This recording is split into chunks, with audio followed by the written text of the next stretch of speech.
So, well, and I was talking about this Christian idea too. So I've been thinking about that statement about no one comes to the Father except through me. I thought, okay, well, what does that mean exactly? And I've worked a lot of this out over these lectures that you know that you and I have been participating in. Well, so there is this notion, and that Haidt and Lukianoff are also pursuing in the coddling of the American mind, that one of the ways that you ennoble people and encourage them is by having them confront things that are frightening to them, that are beyond them. So what you really want to do is you want to optimally challenge people. And what that does is make them braver and stronger, not less afraid. It makes them more courageous and more competent. Okay, and I would say the clinical evidence for that is overwhelming.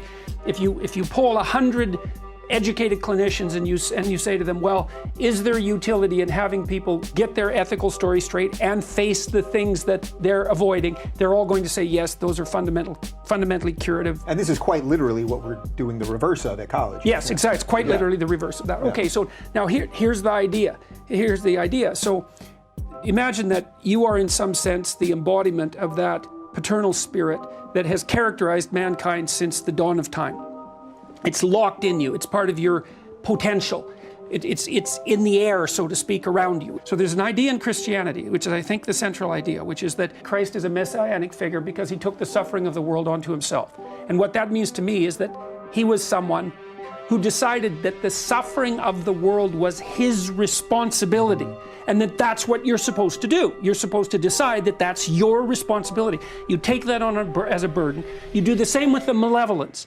Taking on that additional stress and demand voluntarily transforms you biologically, because within your genetic structure, let's say, there's all sorts of potential, but that won't be unlocked unless you place yourself in a position where the demands necessitate it.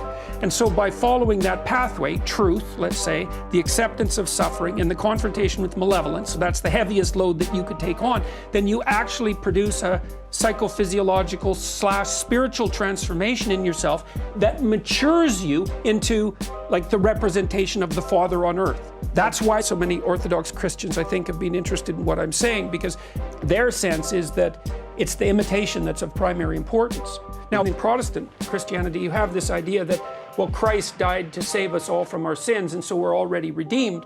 But that doesn't alleviate the moral burden, weirdly enough, because you'd think it should. So there's this paradox. Nietzsche's criticism of doctrinal Christianity was basically based on the idea that Christianity had taken the easy route out by insisting upon the statement of faith rather than the embodiment of the belief in action, which would be the imitation of Christ. Which, by the way, is Jesus' original criticism of Judaism, right? Is that everybody takes the commandments extraordinarily seriously, but they don't take the spirit of the commandments seriously. Yes, exactly. That's right. That's exactly right. It is the same. It's the same thing.